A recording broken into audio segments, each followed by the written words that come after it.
மக்கள் அனைவருக்கும் வணக்கம். நிறைய பேர் ஃபார்மா சம்பந்தமான வேலை வாய்ப்புகள் ஜப்பான்ல எப்படி இருக்கு அப்படின்னு சொல்லி கேட்டிருந்தீங்க. சோ நம்மளோட இன்னைக்கு சிங்கப்பூர்ல இருந்து இணைந்திருக்கிறார் திரு பிரதீப் குமார் அவர்கள். வணக்கம், எப்படி இருக்கீங்க மிஸ்டர் பிரதீப் குமார்? வணக்கம் வணக்கம் ப்ரோ. நல்லா இருக்கேன். நீங்க எப்படி இருக்கீங்க? நல்லா இருக்கேன் ப்ரோ.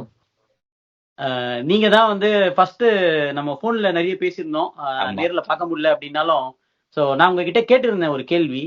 ஜப்பானுக்கு நிறைய பேர் இந்த ஃபார்மா இண்டஸ்ட்ரியில உள்ள வரணும் அப்படின்னு நினைக்கிறாங்க. ம். அவங்களுக்கு எது படிச்சிருந்து ஆடட் பிளஸ் ஆப்ஷனலா வேற என்னென்னலாம் படிச்சிருந்தா இங்க உள்ள வரதுக்கான பொட்டன்ஷியல் இருக்கு அப்படின்றத பத்தி உங்களோட கருத்துக்கள் என்ன பிரதீப் குமார்? ஆஹ், ஜப்பான் வந்து ரொம்ப பொட்டன்ஷியலான ஒரு கண்ட்ரி. கம்பேர் மற்ற நாடுகளை கம்பேர் பண்ணும்போது, வளர்ந்த நாடுகளை பார்க்கும்போது வந்து ரொம்ப அட்வான்ஸ்டா இருக்கு. சரிங்களா? ஸோ அங்க வந்து எப்படின்னு கேட்டீங்கன்னா, டிமாண்ட் இஸ் வெரி ஹை. வந்து ஃபார்மா இண்டஸ்ட்ரி வந்து அட்லீஸ்ட் ஒரு 30 to 40 இயர்ஸ்க்கு வந்து ரொம்ப அட்வான்ஸ்டான இது இருக்கு. இப்போ பண்ற ரிசர்ச் எல்லாம் பாத்தீங்கன்னா ரொம்ப ஹை லெவல். சரிங்களா? ஸோ அங்க வந்து டிமாண்ட் ஜாஸ்தி. ஆஃப்கோர்ஸ் லைக் அங்க வந்து என்னன்னு கேட்டீங்கன்னா வந்து சப்ளை வந்து கம்மி. மீன்ஸ் லைக் மேன் பவர், ரொம்ப இன்டெலிஜென்ட்டான பீப்புள் இவங்கெல்லாம் வந்து ரொம்ப கம்மி. ஆஹ் இது இது என்ட்ரி லெவல்ல எப்படி பார்க்கணும் அப்படின்னு சொன்னீங்கன்னா வந்து ஃபர்ஸ்ட் நம்ம இந்தியால இருந்து யாராச்சும் அங்க போகணும் அப்படின்னு விருப்பப்பட்டாங்கன்னா அவங்களுக்கு பேசிக்கா டிகிரி, ஏதாவது ஒரு ஃபார்மால ஒரு டிகிரி வேணும். அது மேண்டேட்ரி. சரிங்களா? நான் சஜஸ்ட் பண்றது என்னன்னு கேட்டீங்கன்னா, நீங்க படிச்சுட்டு இருக்கும் போதே வந்து இஃப் யூ சூஸ், இப்ப ஜப்பான் தான் உங்களோட ட்ரீம் கண்ட்ரி, அங்க போய் இருக்கணும் அப்படின்ற மாதிரி நீங்க டிசைட் பண்ணிட்டீங்கன்னா, நீங்க வந்து as quick as possible நீங்க ஃபர்ஸ்ட் இயர்லயோ செகண்ட் இயர்லயோ தேர்ட் இயர்ல நீங்க வந்து இம்மீடியட்டா வந்து ஜாப்பனீஸ் லாங்குவேஜ் கத்துக்கிறது ரொம்ப ரொம்ப முக்கியம். சரிங்களா? ஏன்னு கேட்டா வந்து அது வந்து இது நிறைய வகையில நம்ம போய் நம்ம மக்களோட ஜெல் ஆகுறதா இருக்கட்டும், அங்க இருக்கிற ஆர்டிகல்ஸ் நம்ம படிக்கிறதா இருக்கட்டும், அவங்க அவங்க பண்ற ரிசர்ச் அண்டர்ஸ்டாண்ட் பண்ணிக்கிறதா இருக்கட்டும், எல்லாத்துக்குமே அவங்க லைஃப் ஸ்டைலா இருக்கட்டும், நீங்க போய் ரொம்ப வருஷம் இருக்க போறீங்க அப்படின்னு சொல்லி எல்லாத்துக்குமே வந்து பேஸ் அப்படின்றது வந்து இந்த கம்யூனிகேஷன் டூல் தான். So language is mandatory. So எந்த லெவல்ல லாங்குவேஜ் இருக்கணும் அப்படின்னு நம்ம யோசித்து பார்த்தோம்னா, அட்லீஸ்ட் மினிமம் வந்து N3 லெவல்ல வச்சுக்கணும். சரிங்களா? N2 N1ன்றது வந்து இட்ஸ் ஃபார் பெட்டர். ரொம்ப ஹை லெவல். ஆனா வந்து ஃபார் என்ட்ரி இன்டு ஜப்பான் அப்படின்றது வந்து ஒரு அட்லீஸ்ட் ஒரு N3 லெவல்ல இருந்துச்சுன்னா you can do a very good job. So அது அது ஈஸியா வந்து உங்களை புஷ் பண்ணிடும். அங்க போய் செட்டில் ஆகிறதுக்கான பாசிபிலிட்டிஸ் இருக்கும். ஓகே. அடுத்தது என்ன அடிஷனல் டிகிரி என்ன அடிஷனல் குவாலிஃபிகேஷன் வேணும் நீங்க கேட்டீங்களே. இப்போ அது வந்து பிஃபார்ம் மட்டுமே பத்தாது. ஏன்னா வந்து ஃபார்மான்றது வந்து ரொம்ப வாஸ்ட் ஏரியா. அதுல வந்து நம்ம ரொம்ப சிம்பிளா மூணா பிரிச்சுக்கலாம். அதுல வந்து நான் என்னோட கோர் ஏரியாவும் நான் எக்ஸ்பிளைன் பண்றேன். சரிங்களா? ஒன்னு வந்து கிளினிக்கல் ரிசர்ச், அதுல நான் வந்து அதுல தான் நான் இருக்கேன் நானு. இன்னொன்னு வந்து ஐபிஆர் கோர்சஸ் பண்ணலாம், இன்டெலெக்சுவல் ப்ராப்பர்ட்டி ரைட்ஸ். இதுக்கு வந்து நிறைய டிமாண்ட் இருக்காங்க. சரிங்களா? மூணாவது வந்து research, R&D, research and development வந்து ரொம்ப ஸ்ட்ராங்கா இருக்கு. அதுவும் எஸ்பெஷலி பாத்தீங்கன்னா வந்து செல் அண்ட் ஜீன் தெரப்பில வந்து ரொம்ப ஸ்ட்ராங்கா இருக்காங்க. நிறைய ரிசர்ச் போயிட்டு இருக்கு. நான் கூட நிறைய பண்ணிட்டு இருக்கோங்க. செல் அண்ட் ஜீன் தெரப்பி ரிலேட்டடா. இப்போ வந்து ஃபியூச்சரே வந்து அப்படிதான் மாறிடும். கொஞ்சம் கொஞ்சம் ரொம்ப அட்வான்ஸ்ட் இதா போயிடும். அதை வந்து ரொம்ப எஃபிஷியன்ட்டா ஜப்பான் வந்து யூஸ் பண்ணிட்டு இருக்காங்க. ஸோ ரிசர்ச்ல போறவங்க வந்து ஃபார்மா பண்ணிட்டு லாங்குவேஜ் வச்சுட்டு அதுக்கப்புறம் அதுக்கான ஸ்கில்ஸ், இப்போ ஃபார் எக்ஸாம்பிள் வந்து அவங்க வந்து ரிசர்ச்சில் தான் இருக்கணும்னா அவங்க மாஸ்டர் டிகிரி பண்ணலாம், இல்ல அது cell and gene therapy related course பண்ணலாம். இது வந்து ஒரு வழி. செகண்ட் வந்து நீங்க பாத்தீங்கன்னா ஐபிஆர்னு சொன்ன இல்லையா, இது வந்து இன்டெலெக்சுவல் ப்ராப்பர்ட்டி ரைட்ஸ். இது வந்து என்னென்னலாம் ரிசர்ச் பண்றாங்களோ அது எல்லாத்தையுமே வந்து டாக்குமெண்ட் பண்ணுவாங்க. மீன்ஸ் லைக் அது பேட்டன்ட் எடுத்து வச்சிருவாங்க. இந்த பேட்டன்ட் எடுக்கிறதுன்றது வந்து ரொம்ப தீவிரமா போயிட்டு இருக்கு. ஏன்னா எல்லா கண்ட்ரியும் வந்து ரொம்ப முன்னாடி வந்து யாரெல்லாம் எது கண்டுபிடிக்கிறாங்களோ அதை வந்து பேட்டன்ட் பண்ணி வச்சிருக்காங்க. இந்த பேட்டன்ட் வந்து பண்ணி வச்சுட்டோம்னா அது ராயல்டி பேஸ்ல வந்து அவங்க பே பண்ண. ஸோ கம்பெனிக்கு வந்து ஒரு பெரிய அசர்ட் அது. ஸோ அங்க ஜப்பானுக்குள்ள போகும்போது எப்படின்னு கேட்டீங்கன்னா வந்து லாங்குவேஜ் வந்து ரொம்ப முக்கியம். அவங்க என்ன ரிசர்ச் பண்ணிருக்காங்கன்னு அந்த ஆர்டிகல் ஃபுல்லா தெரியணும். உங்களுக்கு என்ன டவுட் தெரியணும். அதுவும் ஃபார்மர் ரிலேட்டடா உங்களுக்கு நல்லா தெரிஞ்சுன்னா லாங்குவேஜோட வச்சு இது பண்ணீங்கன்னா இந்த பர்டிகுலர் செக்மெண்ட்டுக்கு ரொம்ப டிமாண்ட் இருக்கு. நான் இருக்கிற ஏரியா வந்து கிளினிக்கல் ரிசர்ச். கிளினிக்கல் ரிசர்ச்ல வந்து நிறைய செக்மெண்ட் இருக்கு. அது ரைட் ஃப்ரம் மேனுஃபேக்சரிங்ல இருந்து அதுக்கப்புறம் வந்து கண்டக்ட் பண்ணுவோம். அது அது எந்த கண்ட்ரில அது அந்த ட்ரையலை ரன் பண்றாங்க அப்படின்றது பொறுத்து இருக்கு. ஸோ இப்போ ஜப்பான்ல பண்றாங்க அப்படின்னு சொன்னேன்னா அது வந்து ஸ்கிராச்ல இருந்து சிஆர்ஓன்னு சொல்லுவாங்க, கான்ட்ராக்டர்ஸ். வந்து அவங்க என்ன பண்ணுவாங்கன்னா அவங்க தான் வந்து அந்த ட்ரையலை ரன் பண்றவங்க. மேனுஃபேக்சர் பண்ணவங்க வந்து மேபி வந்து ஜெர்மனில இருக்கலாம், பிரான்ஸ்ல இருக்கலாம், குளோபலா எங்க வேணாலும் இருக்கலாம். ஏன் ஜப்பான்ல கூட பெரிய பெரிய கம்பெனிஸ் இருக்கு. நானே ரொம்ப பெரிய கம்பெனி டைச்சின்னு ஒரு கம்பெனி இருக்கு. அது உங்களுக்கு தெரியும் நினைக்கிறேன். ரொம்ப ஃபேமஸான கம்பெனி. பெரிய ட்ரையல் எல்லாம் பண்ணுவாங்க. அந்த மாதிரி எல்லாம் இருக்கு. ஸோ வந்து அப்போ எங்கெங்கெல்லாம் வேகன்சி இருக்குன்னு கேட்டீங்கன்னா, சிஆர்ஓல protocol writing, data analysis, quality department, அப்புறம் ரெகுலேட்டரி அஃபேர்ஸ், அது இல்லாம வந்து clinical research organisation, CRC, CRA அப்படின்னு அசோசியேட்ஸ், கோஆர்டினேட்டர்ஸ், இந்த மாதிரி நிறைய செக்மெண்ட்டுக்குள்ள எங்க வேணாலும் நீங்க வந்து ஃபிட் ஆவீங்க. ஓகே சரிங்களா? அது மாதிரி வந்து ஸோ இந்த பேசிக் ரிக்குவயர்மெண்ட்டோட போனோம்னா அது ஈஸி. ஓகே ப்ரோ, ரொம்ப சூப்பரா சொன்னீங்க என்னென்ன ஏரியால வந்து பொட்டன்ஷியல் இருக்கு அப்படின்னு சொல்லிட்டு. ஸோ இந்த மாதிரி பொட்டன்ஷியல் இருக்குன்னு நம்மளுக்கு தெரியுது. அப்ப நம்ம எப்படி தமிழ்நாட்டுல இருந்துட்டு நம்ம இப்ப எனக்கு வந்து ஒரு N3 level with good conversation இருக்கு. நான் பிஃபார்ம் வந்து பண்ணியிருக்கேன், இல்ல ரிசர்ச்ல ஆல்ரெடி இருக்கேன் அப்படின்ற பட்சத்துல நான் வந்து இங்க மூவ் ஆகணும்னு நினைக்கிறேன்னா, அப்ப எந்த பேஜ்ல போயிட்டு நம்ம பாக்குறது, எப்படி நம்ம இதை சர்ச் பண்றது அப்படின்றது இருக்கு இல்லைங்களா? இதை பத்தி உங்களோட கருத்துக்கள் என்ன? ரொம்ப ஈஸியான மெத்தட் அப்படின்னு சொன்னோம்னா வந்து இப்ப கம்பெனி வெப்சைட்டுக்குள்ள உள்ள போயிட்டு நீங்க வந்து அதுல டைரக்டா அப்ளை பண்றது ரொம்ப ஈஸியான மெத்தட். இது அதர் வே வந்து லிங்க்டின் வந்து உங்களுக்கு எப்பவுமே போஸ்டிங் போட்டுக்கிட்டே இருப்பாங்க. ம்ஹும். இந்த கண்ட்ரில இந்த வேகன்சி இருக்கு, இது ஓப்பனிங்ஸ் இருக்கு அப்படின்றது. அது இல்லாம நீங்க வந்து சில கம்பெனிஸ் எல்லாம் இருக்கு. அது எப்படின்னு சொன்னா பேக்கேஜிங் கம்பெனின்னு சொல்லுவாங்க, இல்லைன்னா வந்து சிஆர்ஓ கம்பெனிஸ்னு சொல்லுவாங்க. அவங்க வந்து ரெக்ரூட்மெண்ட் எல்லாம் பாத்தீங்கன்னா இப்போ வந்து ஐக்யூஆன்னு ஒரு கம்பெனி இருக்கு, அக்சென்ச்சர் இருக்கு, ம்ஹும். குவிண்ட் அந்த மாதிரிலாம் இருக்கு இல்லையா? அதுல எல்லாம் வந்து இது ஸ்பெசிஃபிக்காவே வெறும் கிளினிக்கல் ரிசர்ச்க்குன்னே வச்சிருக்க கம்பெனி இதெல்லாம். ஓகே அங்க வந்து நீங்க வந்து எந்த டைம்ல நீங்க உள்ள போர்ட்டலுக்குள்ள என்ட்ரி பண்ணி பாத்தீங்கன்னாலுமே வந்து ஜப்பானுக்குள்ள இருக்கிற வேகன்சிஸ் எல்லாமே வந்துடும். நீங்க டைரக்டாவே அப்ளை பண்ணலாம். ஓகே. அவங்களுக்கு தேவை வந்து ஒரு குவாலிஃபைட் பர்சன் அங்க. அதுக்கப்புறம் ம்ஹும். வந்து மூவ் பண்ணலாம். ஈஸி மெத்தட் அது. ஓகே, இப்போ ஸ்பெசிஃபிக்கா சொல்லணும்னா எந்த கம்பெனி வந்து இப்போ இந்த கிளினிக்கல் ரிசர்ச்லயோ இல்ல நீங்க சொன்ன இந்த 3 டிபார்ட்மெண்ட்லயோ வேஸ்டா பண்ணிட்டு இருக்காங்க? ஏன்னா அங்க இருக்கிறவங்க ஓப்பனா நிறைய கம்பெனிஸ் ஃபோக்கஸ் பண்றதை விட இதை ஃபோக்கஸ் பண்ணா கரெக்டா இருக்கும் அப்படின்னா ஒரு லிஸ்ட் ஆஃப் கம்பெனிஸ்னா நீங்க எது சொல்லுவீங்க? நிறைய கம்பெனிஸ் இருக்கு வேர்ல்டு வைட்ல வந்து. எந்த இடத்துல கம்பெனி எங்க பேஸ் ஆயிருக்குன்றது முக்கியம் இல்ல, அது எந்த ஓகே, கண்ட்ரில வந்து ரன் பண்றாங்கன்றது முக்கியம். இப்போ சரி. ஆன் அன் ஆவரேஜ் நீங்க ஜப்பான்ல எடுத்து பாத்தீங்கன்னா இன்னைக்கு தேதிக்கு வந்து ஒரு 400ல இருந்து ஒரு 500 கிளினிக்கல் ட்ரையல் ஓடிட்டு இருக்காங்க. அது யாரு ஓகே. அவ்வளோ அவ்வளோ அவ்வளோ பெரிய மார்க்கெட் அது. ஓகே. சரிங்களா? அது பெரிய பெரிய லெவல் மார்க்கெட். அதுல வந்து பெரிய பெரிய கம்பெனிஸ் இன்வால்வ் இருக்கு. ம்ஹும். ஜான்சன் அண்ட் நான் ஒரு சும்மா சிம்பிளான எக்ஸாம்பிள் சொல்றேன், ஒரு 4-5 கம்பெனி ஸ்பெசிஃபிக்கா சொல்றேன் நானு. சரிங்க, சொல்லுங்க. ஜான்சன் அண்ட் ஜான்சன் இருக்கு, பிசிஐ இருக்கு, அல்மேக் இருக்கு, ம்ஹும். ஃபைசர் இருக்கு, ம்ஹும். அப்வி அப்படின்னு இருக்கு, டைச்சி இருக்கு, ம்ஹும். பெராக்சல் இருக்கு. இந்த மாதிரி இந்த கம்பெனிஸ் எல்லாம் வந்து மார்க்கெட்ல ரொம்ப பெரிய பிளேயர்ஸ். ஓகே. ஸோ இவங்க எல்லாமே வந்து ஜப்பான்ல வந்து ட்ரையல்ஸ் பண்றாங்க. ஓகே, ஸோ இப்போ இதுக்கு இந்த மாதிரி கம்பெனிஸை ஃபோக்கஸ் பண்ணி அங்க இருக்கிறவங்க வந்து டார்கெட் பண்ண முடியும் அப்படின்றது எந்த அளவுக்கு இங்க டிமாண்டுமே இப்போ நீங்க பார்த்துட்டு இருக்கீங்க, நீங்க இதே இண்டஸ்ட்ரியில் ஒர்க் பண்றீங்க, நிறைய பேர் வந்துட்டு போயிட்டு இருக்கீங்க. எவ்வளவு இந்தியன்ஸ் வந்து இங்க ஒர்க் பண்றாங்க? பர்டிகுலரா எந்த கண்ட்ரி இதுல வந்து இந்த விஷயத்த கரெக்டா தெரிஞ்சு பக்காவா யூட்டிலைஸ் பண்ணிக்கிறாங்கன்னா எந்த கண்ட்ரி ஏசியன் கான்டினென்ட்ல அப்படின்னு சொல்லுவீங்க நீங்க? இந்தியன்ஸ் வந்து இன்னும் கொஞ்சம் புஷ் பண்ணி போகணும்னு நினைக்கிறேன். ஏன்னா வந்து அவங்க ஐடி செக்மெண்ட்ல வந்து நிறைய பேர் வராங்க ஜப்பானுக்கு. ஆனா கண்டிப்பா. வந்து இந்த ஃபார்மா வந்து அவ்வளவு கான்சென்ட்ரேட் பண்ணல. ஆனா டிமாண்ட் ம்ஹும். இருக்கு. சோ என்னன்னு கேட்டீங்கன்னா வந்து இன்னும் நான் வந்து கேட்டேன்னா நம்ம தமிழ்நாட்டுல இருந்தோ இல்ல இந்தியால இருந்து யாரெல்லாம் வரணும்னு நினைக்கிறாங்களோ இந்த ம்ஹும். பேசிக் குவாலிஃபிகேஷனை வளர்த்துட்டு அங்க வந்தா வந்து ஈஸி ஆப்பர்ச்சுனிட்டிஸ். ஆனா ஓகே. எனக்கு தெரியும், நான் இங்க வந்து ரொம்ப லோ லெவல்ல தான் வந்து இந்தியன்ஸ் வந்து எஸ்பெஷலி ஃபார்மாக்குள்ள வந்து லீட் பண்றதுன்றது ரொம்ப கம்மி. ஓகே. வேற வேற கண்ட்ரீஸ் எல்லாம் நான் பார்த்திருக்கேன். கொரியால இருந்து நிறைய பேர் வந்திருக்கு பார்த்திருக்கேன். சிங்கப்பூர்ல இருந்து வந்து ஒர்க் பண்றவங்கள பார்த்திருக்கேன். ஆஹா.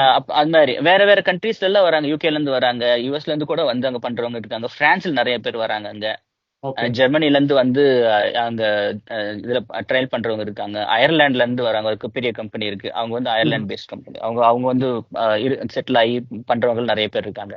ம்ஹும். இந்தியன்ஸ்க்கு வந்து ஆப்பர்ச்சுனிட்டிஸ் இருக்கு, நிறைய ம்ஹும். ஆப்பர்ச்சுனிட்டிஸ் இருக்கு, அங்க டிமாண்டும் இருக்கு. ம்ஹும். இது ரொம்ப ஸ்பெசிஃபிக்கா நான் சொல்றேன் அப்படின்னு கேட்டீங்கன்னா, ம்ஹும். ஃபார்மா வித் இந்த லாங்குவேஜ் பிளஸ் வந்து அந்த அடிஷனல் குவாலிஃபிகேஷன் இருக்கிறவங்க வந்து ரொம்ப கம்மி ஜப்பான்ல, ஓகே. ஓகே. ரொம்ப கம்மி. ம்ஹும். அதனால வந்து இப்போ ஃபார் எக்ஸாம்பிள் இப்போ எங்களோட கம்பெனிலேயே நாங்க வந்து ஒரு ஃபார்மா ஒரு இங்கிலீஷ் தெரிஞ்சவங்களை எடுக்கிறதுக்கு நாங்க 6 மாசம் 1 வருஷம் கூட வெயிட் பண்றோம். ஓ. அவ்வளோ அவ்வளோ டிமாண்ட் இருக்கு. So okay. ரைட் பீப்புள் கிடைக்கிறதுன்றது வந்து ரொம்ப இதுதான். நம்ம வந்து ப்ராப்பர் சேனல் த்ரூவா வந்து நமக்கு வந்து இந்த குவாலிஃபிகேஷன்லாம் வளர்த்துட்டு போனோம்னா ரொம்ப ஈஸியா வந்து வரலாம் உள்ள. சரிங்க, இப்போ என்ன கோர்ஸ் வந்து ஆப்ஷனலா இப்போ பிஃபார்ம் வந்து படிச்சிருக்காங்க, இப்போ அடிஷனலா இது ஒன்று படிச்சா நல்லா இருக்கும் அப்படின்னு நீங்க நினைச்சீங்கன்னா எது பண்ணா இங்க பொட்டன்ஷியல் அதிகம்? கிளினிக்கல் ரிசர்ச்லயே வந்து நிறைய கோர்சஸ் இருக்கு. ஜென்ரலா கிளினிக்கல் ரிசர்ச் கோர்ஸ்னே இருக்கு. அது ம்ஹும். படிக்கலாம். அது வந்து எல்லாமே கவர் ஆகும். ஆனா ம்ஹும். நீங்க வந்து ஃபிக்ஸ் பண்ணி நான் இந்த ஏரியால தான் நான் போய் செட்டில் ஆகணும்னு நினைச்சீங்கன்னா அதுலயே வந்து டேட்டா மேனேஜ்மெண்ட்னு ஒரு கோர்ஸ் இருக்கு. Clinical super. ரிசர்ச்ல டேட்டா மேனேஜ்மெண்ட், கிளினிக்கல் ம்ஹும். ரிசர்ச்ல குவாலிட்டி அஷூரன்ஸ், ம்ஹும். கிளினிக்கல் ரிசர்ச்லயே வந்து ரெகுலேட்டரி அஃபேர்ஸ். ம்ஹும். சரிங்களா? அது மாதிரி ம்ஹும். இந்த இந்த இந்த இதுல இந்த 3 இதுல வந்து நீங்க எது எடுத்தீங்கனாலுமே வந்து இதுக்கான ஆப்பர்ச்சுனிட்டிஸ் ரொம்ப, அதுவும் வந்து எஸ்பெஷலி டேட்டா மேனேஜ்மெண்ட்ன்றது ரொம்ப வாஸ்டான ஒரு ஏரியா. இப்போ ஒரு ம்ஹும். கம்பெனில வந்து 50 பேர் இருக்காங்கன்னா அதுல 30 பேர் வந்து டேட்டா மேனேஜ்மெண்ட் இருப்பாங்க. ஸோ உங்களுக்கு ம். வந்து பாசிபிலிட்டிஸ் வந்து ரொம்ப ஹை. ரெகுலேட்டரின்றது ஒரு கம்பெனில 2 பேர் 3 பேர் இருப்பாங்க. அது ரொம்ப ஹை பொட்டன்சியான ஜாப். தே பே ஹையா இருக்கும். அதே மாதிரி ம்ஹும். ரெஸ்பான்சிபிலிட்டி ஜாஸ்தி இருக்கும். ஆனா வந்து ரொம்ப ஸ்பெசிஃபிக்கா இருக்கும். ஓகேங்க. ஸோ ம், அடுத்த கேள்வி வந்து ஸோ இப்போ அவங்க வராங்க அப்படின்னா பேக்கேஜ் அப்படின்றது ரொம்ப முக்கியமான ஒரு விஷயம் இல்லைங்களா? ம், இந்தியாவிலே ம், நல்லா வாங்குறாங்க அப்படின்னும் போது இங்க வந்து ரொம்ப கம்மியான ஒரு வேஜஸ். ஏன்னா ஜப்பான்னாலே வந்து என்ன ஒரு மைண்ட் செட் இருக்குன்னா லோ ம், வேஜ் கண்ட்ரி, ரொம்ப அந்த அளவுக்கு வேஜஸ் அதிகமா பே பண்ண மாட்டாங்க அப்படின்ற ஒரு மைண்ட் ம், செட். ம், ம், ஈவன் நான் ம், மெக்கானிக்கல் இண்டஸ்ட்ரியில இருக்கேன், எனக்கே வந்து இது இருக்கு. ஏன்னா எங்களால ம், ஒரு 15 வருஷம் 20 வருஷம் நாங்க ஒர்க் பண்ணா கூட ஒரு 8 மில்லியன் 9 மில்லியன் போறதுன்றது ரொம்ப பெரிய ஒரு சேலஞ்சஸ் தான். ம், நார்மலா ம், ஒரு ஜேஓஎம்ஸ் டைரக்டா நீங்க ஒர்க் பண்ணாலும் சரி, ம், இல்ல ஏன்னா ஒரு டியர் ஒன்ல ஒர்க் பண்ணாலும் சரி, அப்படி இருக்கு. ம், ம். ஐடிஐ வந்து எக்ஸப்ஷனல் அப்படின்னு சொல்லுவேன். ஸோ அப்படி ம். இருக்கும்போது உங்களோட இண்டஸ்ட்ரியில எந்த அளவுக்கு ஒரு பேக்கேஜ் இருக்குங்க? இனிஷியலா வந்து ஒரு 6 to 7 மில்லியன் வரைக்கும் நம்ம எதிர்பார்க்கலாம். இது வந்து பேசிக் ஓகே. லெவல்லயே கூட பார்த்துக்கலாம். ஆனா ஓ. வந்து கொஞ்சம் எக்ஸ்பீரியன்ஸோட வச்சுட்டு வரவங்க வந்து அஃப்கோர்ஸ் அது வந்து 10 மில்லியன் கூட கிராஸ் பண்ணும். ரொம்ப ஹை வாவ். சான்சஸ் ஹையா இருக்கு. அது வந்து நீங்க எந்த கம்பெனி பொறுத்து போறீங்கன்றது இருக்கு. நீங்க எவ்வளவு எக்ஸ்பீரியன்ஸ் கேதர் பண்ணிட்டு போறீங்கன்னு இருக்கு. எந்த ஓகே. ஜோன்ல போய் நீங்க வேலை செய்றீங்கன்னு இருக்கு. ஓகேங்க. நான் ரொம்ப சொல்றேன், நான் சிறப்பா ஒரு இருக்கு. பேசிக் ஒரு ஃபார்மசிஸ்ட் சின்ன ம்ஹும். ரிசர்ச் கிளினிக்கல் ரிசர்ச் வர்றவங்களுக்கான பே ஸ்கேல் பாத்தீங்கன்னா ஆன் அன் ஆவரேஜ் வந்து ஒரு 6 to 7 மில்லியன் ஃபார் ஷுர் வந்து கிடைக்கும். ஓகேங்க. ஸோ அடுத்தது வந்து யூனிவர்சிட்டிஸ், இப்போ தொயாமா யூனிவர்சிட்டி, அதுக்கு அடுத்து இங்க சுக்குபா யூனிவர்சிட்டி. ஸோ வந்து யூனிவர்சிட்டிஸ்ல இந்த மாதிரி எதனா பண்றாங்களா? அங்கேயுமே எதனா வாய்ப்புகள் இருக்குங்களா? யூனிவர்சிட்டியில ஆர்என்டி ரிலேட்டடா வந்து நிறைய ஒர்க் போயிட்டு இருக்கு. நீங்க அப்ப ரிசர்ச்ல பண்ணணும் அப்படின்னு நினைக்கிறவங்க வந்து ம்ஹும். அவங்க வந்து அது போறது வந்து நிறைய எப்பவுமே ஓப்பனிங் இருக்கும். நீங்க வந்து ஓகே. ஃபோக்கஸ்டா வந்து நீங்க வந்து நீங்க நீங்க என்ன மாதிரி எடுக்கிறீங்க அப்படின்றது முக்கியம். ஒருவேளை நீங்க மாஸ்டர்ஸ் அங்க பண்ணிட்டு வந்தா இன்னும் கொஞ்சம் ஈஸியா கூட இருக்கும். ஏன்னா பிஹெச்டி இங்க மாதிரி பண்ணிட்டு அது கண்டினியூ ம்ஹும். பண்ணிட்டு போறவங்க நிறைய பேர். யூஸ்வலி மாஸ்டர்ஸ் பண்றதுக்கு யாரும் அவ்வளவு சீக்கிரம் வருது இல்ல. ம்ஹும். ஏதாவது ஸ்காலர்ஷிப் ஸ்கீம்ல ஏதாச்சும் வந்துச்சுன்னா அது ஓகே தான். ஆனா அங்க வந்தாலுமே நான் நான் சொல்ற பேசிக் இது என்னன்னு கேட்டீங்கன்னா ஜஸ்ட் லேர்ன் த லாங்குவேஜ். இல்லைன்னா வந்து உங்களுக்கு கஷ்டம். ஓகே. உங்களுக்கு அது அது வந்து ரொம்ப ஈஸியான மெத்தட். லாங்குவேஜ் வந்து ரிசர்ச்க்கு அவ்வளவு தேவைப்படாது. இருந்தாலும் அது பயங்கரமான ஒரு ஆட் ஆன் அட்வான்டேஜ் கண்டிப்பா. அது நீங்க உள்ள வர்றதுக்கு. அதனால ஓகேங்க. வந்து ரிசர்ச்ல வந்து இது ஓகே. நீங்க அது மாதிரி பண்றவங்க வந்து இதை பண்ணிட்டு அங்க அங்க வர்றதுக்கு ஓகே. ஓகேங்க. இது நானுமே வந்து பாத்தீங்கன்னா ஜாப்பனீஸ் லாங்குவேஜ் ஸ்கூல் வந்து ஆரம்பிச்சு இது ஒரு இனிஷியேட் ம். பண்ணணும் அப்படின்றதுக்காக பண்ணிட்டு இருக்கேன். நிறைய பேர் என்ன ம். புரிஞ்சுக்க மாட்றாங்கன்னா, அவங்களுக்கு வந்து இப்போ யூகே, யுஎஸ் இதெல்லாம் வந்து ஆங்கிலம் இருக்கிறதுனால ரொம்ப ஈஸியா அதை தான் ம். டார்கெட் பண்றாங்களே கண்டி ஜப்பான் வந்து டார்கெட் பண்ண மாட்றாங்க நிறைய பேர். ம்.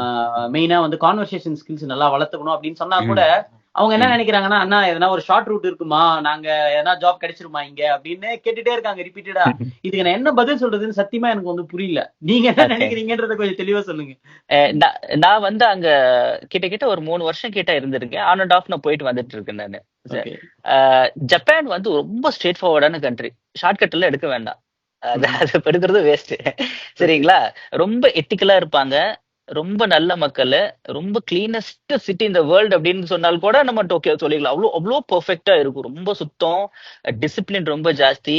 அ உங்களுக்கு வந்து எப்படி சொல்றது? ரொம்ப பீஸ்ஃபுல்லான ஒரு ஆம்பியன்ஸ். சரிங்களா? ம். இப்ப மத்த கண்ட்ரி நீயோட கம்பேர் பண்ணும்போது ஏன் ஜப்பான சூஸ் பண்ணணும் அப்படின்னு கேட்டீங்கன்னா, மார்க்கெட் கேப் தான். பெரிய ம். லெவல்ல ஆப்பர்ச்சுனிட்டிஸ் இருக்கு. நீங்க ஆஸ்திரேலியாலயோ, இல்ல யுகேலயோ, யுஎஸ்லயோ எந்த கண்ட்ரில இருந்து வேணாலும் உங்களுக்கான அந்த அந்த கேண்டிடேட் அவங்களால எடுத்துக்க முடியும்.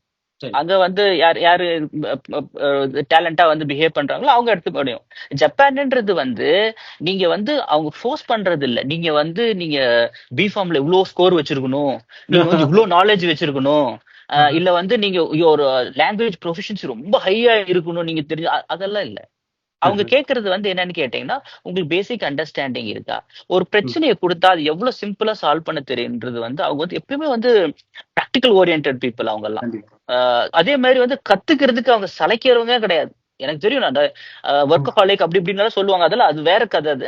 ஆனா இருந்தாலுமே வந்து ஒரு விஷயத்த தெரிஞ்சுக்கணும் அப்படின்றது வந்து ரொம்ப ஸ்கிராச்ல இருந்தே ரொம்ப அழகா வந்து டிரைவ் பண்ணி வச்சுப்பாங்க. அவங்க ப்ரோட்டோகால்ஸ் எல்லாம் பாத்தீங்கன்னா வந்து ABCD ரொம்ப தெளிவா இருக்கும். சோ அந்த அளவுக்கு தான் எக்ஸ்பெக்ட் பண்றாங்க. நீங்க வந்து நாலேஜ் கெயின் பண்ணிட்டு அங்க போகணுன்றது பெருசா அவசியம் கிடையாது. குவாலிஃபிகேஷனை வளர்த்துக்குங்க. அங்க கம்பெனியே நிறைய சொல்லி கொடுக்கும். எக்கச்சக்கமான கோர்சஸ் அவங்களே வந்து நிறைய ட்ரைனிங், அவங்க வந்து எப்பவுமே வந்து புஷ் பண்ணிட்டே இருப்பாங்க உங்களை கத்துக்கிறதுக்கு. ஓகே. ஆனா அந்த கம்யூனிகேஷன்ன்றது கண்டிப்பா ஜப்பானிய கண்டிப்பா மொழியில இருக்கிறதுனாலதான் நம்மளுக்கு அங்க சர்வை பண்ண முடியும் அதுதான். அப்படின்றதுதான் இதை மெயினா பார்க்கக்கூடியது. ஆமா, அதான் வந்து கீ. ஓகே. நான் இதை சொன்னேன்னா நிறைய பேர் நிறைய விதமான கமெண்ட் சொல்றாங்க. சரி, ஓகேங்க. அதுக்கு அடுத்தது கடைசியா உங்களுடைய பயணம், வாழ்க்கை பயணம், நீங்க இந்த பார்மா இண்டஸ்ட்ரியில இருக்கீங்க. நீங்க எப்படி இருந்து உங்களை பத்தி ஒரு விரிவான தகவல் சொன்னீங்கன்னா நல்லா இருக்கும்னு நினைக்கிறேன். கண்டிப்பா கண்டிப்பா. இது இது இது இன்ட்ரெஸ்டிங்கா கூட இருக்கலாம். நான் எப்படி வந்தேன் அப்படின்றது. நான் வந்து born and brought up ஊட்டி. நான் வந்து ஊட்டியில வளர்ந்த ஒரு பையன். ரொம்ப கிராமத்து சைடுல இருந்து எனக்கு சூப்பர் வந்து ஏரியாங்க. எக்ஸ்போஷர். என்னங்க நீங்க? வந்து அதுவும் வந்து நான் இருந்த இடம்லாம் வந்து எப்படின்னு சுத்தீங்கன்னா சுத்தி மலை, ஒரு ஓகே. சின்ன கிராமம். அங்க ரேடியோ கிடையாது, டிவி கிடையாது. கரண்ட் போச்சுன்னா ஒரு வாரம் 2 வாரத்துக்கு வராது. சுத்தமா டிவின்றதெல்லாம் எடுக்காது. இந்த மாதிரி ஒரு இது. ஒரு நாளைக்கு 2 பஸ் தான் வரும். அது மாதிரிதான். ரொம்ப ரொம்ப தூரம் கூட. நீலகிரில இருந்து அவுட்ஸ்கர்ட்னு சொல்லலாம். ரொம்ப அவுட்ஸ்கர்ட். எக்ஸ்போஷர்ன்றது வந்து ரொம்ப கம்மி. நான் வந்து கவர்மெண்ட் ஸ்கூல்ல படிச்சேன். அப்புறம் 1 வருஷம் 2 வருஷம் இங்கிலீஷ் மீடியம் அப்புறம் போவேன். அதுக்கப்புறம் மறுபடியும் திருப்பி நான் ஊட்டி வந்ததுனால வந்து அங்கேயும் கவர்மெண்ட் ஸ்கூல் தான். ஸோ எனக்கு நாலேஜ்ன்றது வந்து இது. ஆனா பை லக் எனக்கு வந்து ஃபார்மசி வந்து எனக்கு வந்து ஃப்ரீ சீட்டு கிடைச்சது. அப்போ எக்ஸாம் எழுதி இது பண்ணதுனால அதுவும் ஊட்டிலேயே எனக்கு கிடைச்சது. அது வந்து பிட் லக்கி தான் சொல்லணும் நான். அது ஊட்டிலேயே வந்து JSS ஒன் ஆஃப் த ரொம்ப ஃபேமஸான இது. இப்போ கூட நீங்க போய் போட்டு பாத்தீங்கன்னாலே டாப் 5 காலேஜஸ் இந்தியாக்குள்ள அது ஒண்ணு வரும். ஓகேங்க. அது ரொம்ப அங்க வந்து படிக்கிறதுக்கான ஆம்பியன்ஸ் வந்து ரொம்ப அழகா இருக்கும். சோ அதுதான் வந்து அங்கிருந்து தான் என் வாழ்க்கையே தொடங்குச்சு. ஃபார்மசி அதுக்குள்ள என்டர் ஆன. அதுக்கு முன்னாடி வந்து ரொம்ப இதா இருந்தது. ரொம்ப ஷை டைப்பு. அவ்வளோ ஒன்றும் நான் ஜெல் ஆகிற டைப் எல்லாம் கிடையாது. ஸோ என்ன எல்லாமே பிரேக் பண்ணி எடுத்ததெல்லாம் வந்து அந்த காலேஜ் தான். ஸோ ஒன்ஸ் காலேஜ் முடிச்ச உடனே நான் போன உடனே வந்து உங்களுக்கு தெரியும் எப்படி இந்தியா மார்க்கெட் எப்படி இருக்குன்னு சொல்லிட்டு. காலேஜ் முடிச்சுட்டு போன நிறைய பேர் கம்ப்ளீட் பண்றாங்க. நிறைய பேர் கம்ப்ளீட் பண்ணோன்னா எனக்கு அந்த டைம்ல கேம்பஸ்ல செலக்ட் ஆனது வந்து மார்க்கெட்டிங் தான். ஸோ மெடிக்கல் ட்ரிப்பை தூக்கிட்டு போனோம். மெடிக்கல் ட்ரிப் தான் எனக்கு கிடைச்ச ஃபர்ஸ்ட் ஜாப். நான் போனேன். ஆனா ஹானஸ்டா வந்து எனக்கு அந்த வேலை பிடிக்கல. ஏன்னா வந்து உண்மையா சொல்ல போனோம்னா வந்து சில இடத்துல வந்து ரொம்ப அன்எத்திக்கலா இருந்துச்சு. அண்டர் கட் பே பண்ணும். சோ உங்களோட ஒர்க் பண்றவங்க எல்லாம் என்னன்னு பாத்தீங்கன்னா வந்து நான் ஃபார்மா பேக்ரவுண்ட் பீப்புள் நிறைய பேர் இருப்பாங்க. நீங்க ஹிஸ்டரி, ஜியாகிரபி, மேக்ஸ், கெமிஸ்ட்ரி.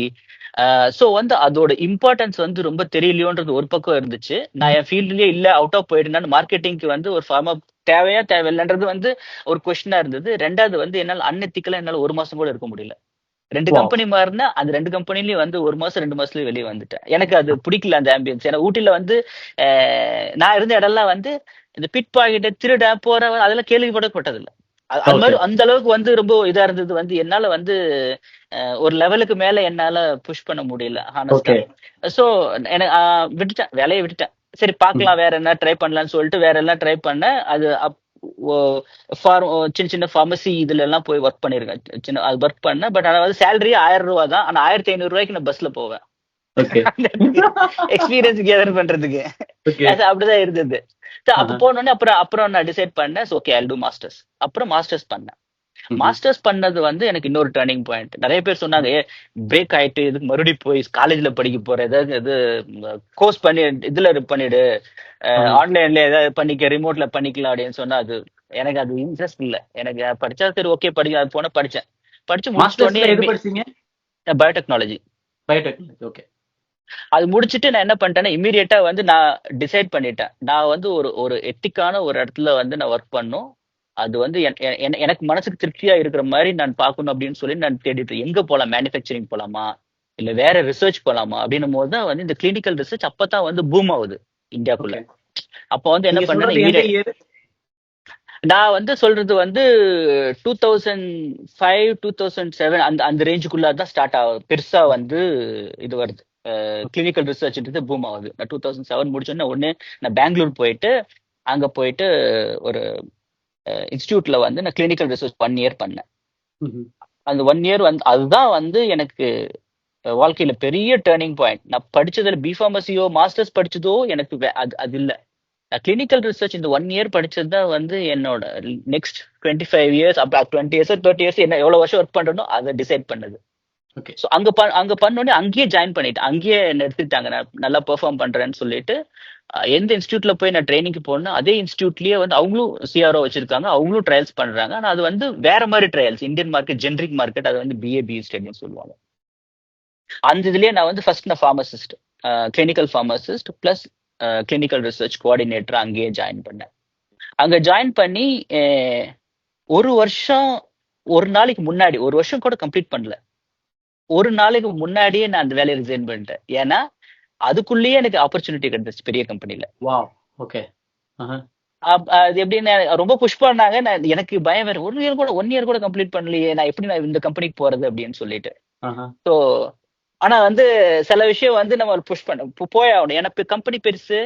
நான் வாங்கிட்டு இருந்த சேலரியை விட வந்து 3 மடங்கு சேலரி கொடுத்தாங்க, 300 டைம்ஸ் ஹைக்கு. ஸோ அந்த கம்பெனில தான் இப்ப 16 வருஷமா வேலை செய்யறேன். ஒரே கம்பெனி. ஒரே கம்பெனி. அப்ப நான் ஸ்டார்ட் பண்ணது அங்க வந்து கிளினிக்கல் ஃபார்மசிஸ்ட் அங்க பண்ணிட்டு. ஆனா வந்து கிளினிக்கல் நாலேஜ் வேணும், ஏன்னா இது மாதிரி ட்ரையல்ஸ் ரிலேட்டடா பண்ற கம்பெனி அது. அங்க பண்ணி ஒரு 5 வருஷம் நல்லா பெர்ஃபார்ம் பண்றோடனே அப்புறம் சீனியர் ஃபார்மசிஸ்ட். அதுக்கப்புறம் 2015ல வந்து என்ன வந்து இந்தியாவுக்கு ஹெட்டா போட்டாங்க. அதான் வந்து ஹை லெவல் ஆஃப் அந்த ஹைரார்கில வர பொசிஷன். அப்ப இந்தியா போட்டோடனே நான் என்ன பண்ணிட்டேன்னு கேட்டீங்கன்னா, நான் ஓரளவுக்கு நல்லா பண்றேன் அப்படின்னு சொன்னோடனே they started using me for other countries. எங்கெங்கெல்லாம் வந்து இஷ்யூஸ் வருதோ அங்கெல்லாம் வந்து என்ன அனுப்ப ஆரம்பிச்சாங்க. அந்த டைம்ல நான் என்னோட வேலையும் பார்த்துட்டு நான் வந்து ஜப்பான் டிராவல் பண்ணியிருக்கேன், சிங்கப்பூர் போயிருக்கேன், ஆஸ்திரேலியா போயிருக்கேன், டர்க்கி, அந்த மாதிரிலாம் வந்து எங்கெங்கெல்லாம் வந்து இஷ்யூஸ் மேன் பவர் கம்மியா இருக்கு, ஏதோ ஒரு கிரிட்டிக்கல் திங்ஸ் இருக்கு அப்படின்னு சொன்னா என்ன ஒரு 6 மாசம் 3 மாசம் அப்படியே என்னோட இது வந்து டிராவலிங்லயே போயிட்டு இருந்துச்சு. அப்புறம் சீனியர் பொசிஷன் வந்தது. அப்புறம் வந்து 2019-20 கிட்ட வந்து நான் சீனியர் பொசிஷன் வந்தது. அப்புறம் 20ல வந்து என்ன பண்ணிட்டாங்கன்னு கேட்டீங்கன்னா ஒரு ரீஜனல் பொசிஷன் ஓப்பன் ஆகுது. 2 பொசிஷன் ஓப்பன் ஆச்சு. ஒன்னு எனக்கு வந்து 7 வருஷத்துக்கான விசா கொடுத்து ஜப்பான்ல போறதுக்கு அலோவ் பண்ணாங்க. இது ஒரு ஆப்ஷன். 2வது ஆப்ஷன் வந்து ரீஜனல் பொசிஷன் எடுத்துட்டு சிங்கப்பூர்ல வந்து செட்டில் ஆகணும். இது 2 ஆப்ஷன். எனக்கு இந்த ரீஜனல் கிடைக்கல அப்படின்னா நான் கண்டிப்பா ஜப்பான்ல தான் இருந்திருப்பேன். ஏன்னா நான் வாலண்டியர் ரொம்ப கேட்டு வாங்கினது அது அந்த டைம்ல. சோ எனக்கு 7 வருஷம் விசா இருந்தது. அப்ப நான் சிங்கப்பூர் சரி நான் ரீஜனல் எடுக்கிறேன் அப்படின்னா இப்ப நான் வந்து 5 கண்ட்ரிக்கு ஹெட். இப்போ 5 கண்ட்ரினா வந்து India, Singapore, China, Australia, Japan. Okay. So இனவே வந்து இந்த 5 கண்ட்ரி நான் டிராவல் பண்ணுவேன், பார்க்க வருவேன். சோ இதுதான் என்னோட ஜேர்னி. எனக்கு ரொம்ப பிடிச்ச ஃபீல்டு, அதனால வந்து ஐ லவ் மை ஜாப். அதனால வந்து எனக்கு திகட்டல. ஓகேங்க, ரொம்ப நன்றி உங்களுடைய இந்த எக்ஸ்பீரியன்ஸ் மக்கள் எல்லாருக்கும் வந்து பகிர்ந்ததுக்கு. அதுக்கு அடுத்தது கடைசியா இந்த விசா சம்பந்தமா வந்து பாத்தீங்கன்னா உங்களுக்கு தெரிஞ்ச தகவல்கள், இங்க ஜப்பானுக்கு வரணும்னா என்ன மாதிரி விசா வந்து இங்க குடுக்குறாங்க அப்படின்ற மாதிரி எதனா தகவல் தெரியுங்களா? இல்ல HSB அந்த மாதிரி ஹைலி ஸ்கில்டு ப்ரொஃபஷனல் விசாஸ் என்ன வந்து ப்ரொவைட் பண்றாங்களான்னு தெரியுமா உங்களுக்கு? எனக்கு அவ்வளவு நாலேஜ் கிடையாது விசா பத்தி. பட் வந்து என்னோட இது வந்து ஸ்கில்டு இதுலதான், ஹை ஸ்கில்டு இதுல தான் இருந்துச்சுன்னு நினைக்கிறேன் நான். எனக்கு 7 இயர்ஸ் கொடுத்த விசா. ஓகே. ஹைலி ஸ்கில்டுல நீங்க வரீங்க அப்படின்னாலே வந்து உங்களுக்கு வித்தின் 1 இயர்ல நீங்க வந்து 1 இயர் முடிஞ்ச உடனே நீங்க PR வந்து அப்ளை பண்ணிடலாம். சோ அப்பனா ஹைலி ஸ்கில்ல வராங்க இப்போ இந்த மாதிரி ஃபார்மா இண்டஸ்ட்ரிக்குள்ள ஜப்பான்ல அப்படின்னா அப்ப அவங்களுக்கு பர்மனன்ட் ரெசிடென்ஸ் கிடைக்கிறதுக்கான பொட்டன்ஷியலும் வந்து இருக்குது அப்படின்னா இருக்கு. மேபி வந்து எனக்கு எக்ஸ்பீரியன்ஸ் இருந்தனால கூட அது கொடுத்துருந்துருக்கலாம். பட் ஆனா வந்து தெரியாது. பட் ஆனா வந்து நான் சஜஸ்ட் பண்றது என்னன்னா, somehow you come to Japan will take care you. அவ்வளவுதான், ரொம்ப ஈஸி. அது சஸ்டைனபிளான ஒரு கண்ட்ரி. பெருசா சேலரி பெரிய ஹைக்கு அப்படின்றது இல்லாம இருந்தாலும் இங்க வந்து பாத்தீங்கன்னா வாழ்க்கை வந்து பாத்தீங்கன்னா அப்படியே ஒரு ஸ்டெபிலைஸா ரொம்ப ஸ்மூத்தா போகும். பண்ண மாட்டாங்க, தெரியல ஈஸி கிடையாது, கூப்பிட்டு வருவாங்க. இந்த மாதிரியான நிறைய பிளஸ் வந்து கண்டிப்பா இந்த கண்ட்ரில பார்க்க முடியும். ஓகேங்க, உங்களுடைய இந்த பொன்னான நேரத்தை நான் கேட்ட இந்த ஒரு விஷயத்துக்காக எனக்காக ஒதுக்கி கொடுத்ததுக்கு உங்களுக்கு என்னோட மனமார்ந்த நன்றிகள். நன்றி.